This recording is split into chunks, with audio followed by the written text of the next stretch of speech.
네, 안녕하세요.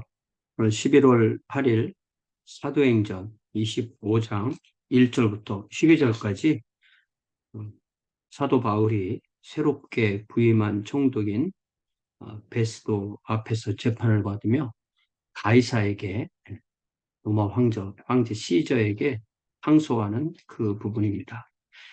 베스도가 부임한 지 3일 후에 가이사랴에서 예루살렘으로 올라가니, 부임해서 이제 유대 그 지도자들에게 이제 인사를 하러 가는 거죠. 대제사장들과 유대인 중 높은 사람들이 바울을 고소할세. 그 자리에서 다시 새로운 총독이 왔으니까 벨릭스가 구려하고 있던 바울에 대해서 고소합니다.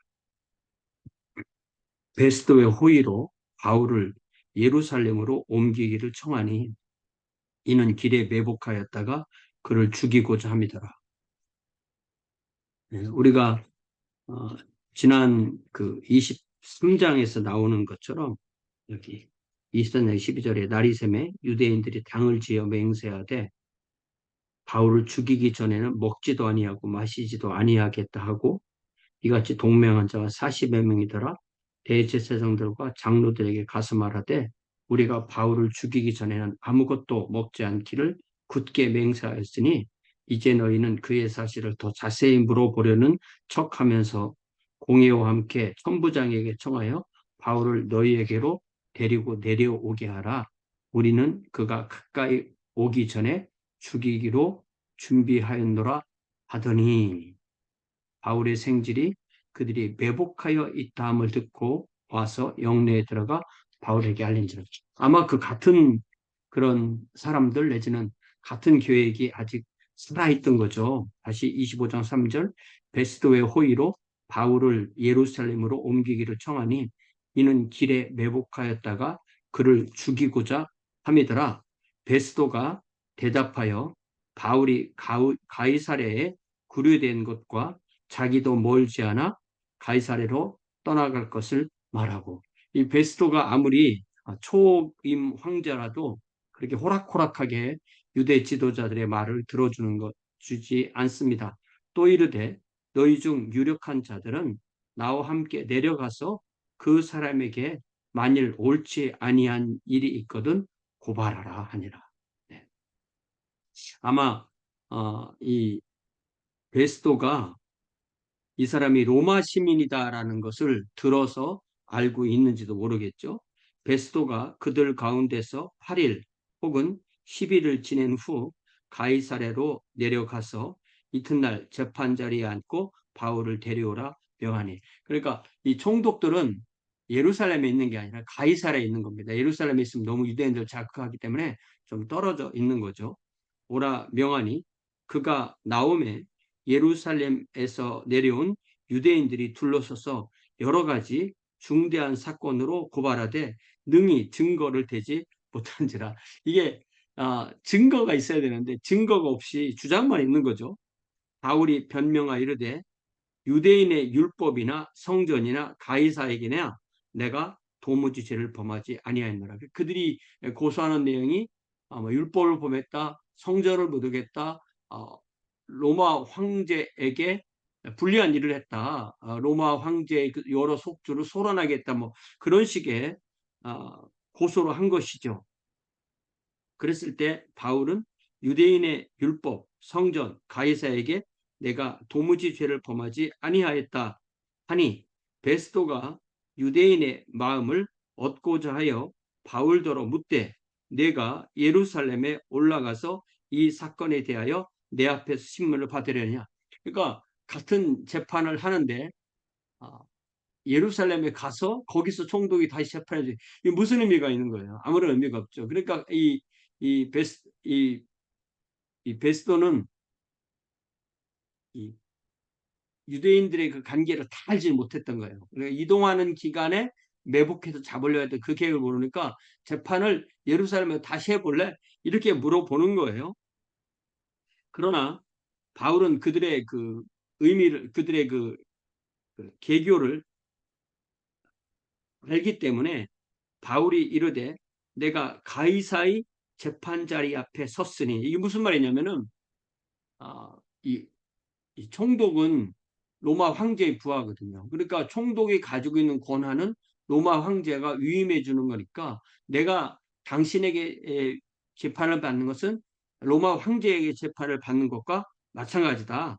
그런데 여기서 당신이 나의 무죄를 입증해 주지 못하면 나는 황제에게 직접 재판을 받을 그 로마 시민의 권리를 사용해서 황제에게 항소하겠다, 이렇게 말하는 겁니다. 마땅히 거기서 신문을 받을 것이다. 당신도 잘 아시는 바와 같이 내가 유대인들에게 불의를 행한 일이 없나이다. 그러니까 이게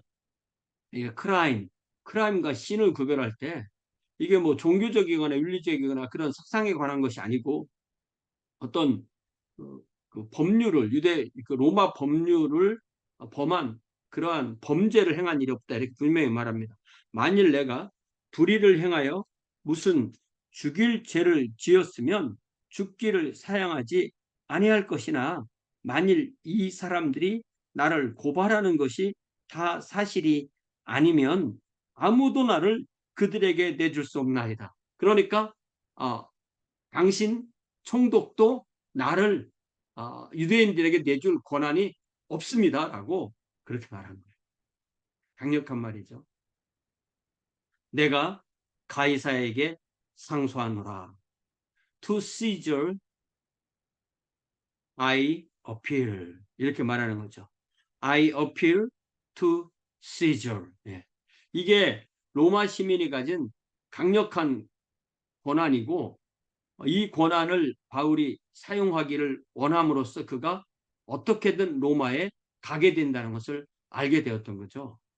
그런데 참 재미있는 것은 이때가 이제 59년인데, 이때의 황제가 네로예요. 네로가 58년부터 황제를 시작했는데, 이때의 네로는 정치를 꽤 잘했다고 그래요.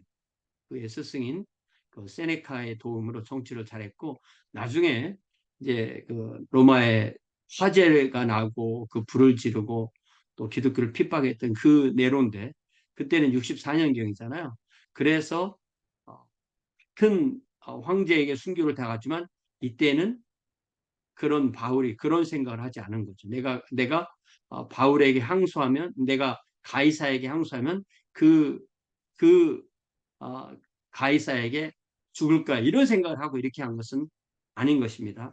베스도가 배석자들과 상의하고 이르되, 그러니까 총독이 자기가 무엇을 판단할 때 스스로 판단하지 않고 이제 조언을 구하는 그 그룹이 있는 거고, 그 총독 주변에 있던 이 사람들이 로마 쪽에 속한 사람들이죠. 그들과 상의하고 이르되, 네가 가이사에게 상소하였으니 가이사에게 갈 것이라.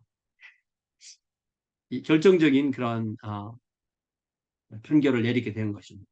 그래서 이 과정에 의해서 로마까지 사도 바울이 가게 되고, 그래서 사도행전 28장에 보면은 그 로마에서 2해 동안 셋집에 있게 되었다, 이렇게 되어 있죠. 마지막 30절에 보면, 28장 30절에 보면 바울이 온 이태를, 풀리 2년이죠. 온 이태를 자기 셋집에 머물면서 자기에게 오는 사람을 다 영접하고 하나님의 왕국, 나라를 전파하며 주 예수 그리스도에 관한 모든 것을 담대하게 거침없이 가르치더라.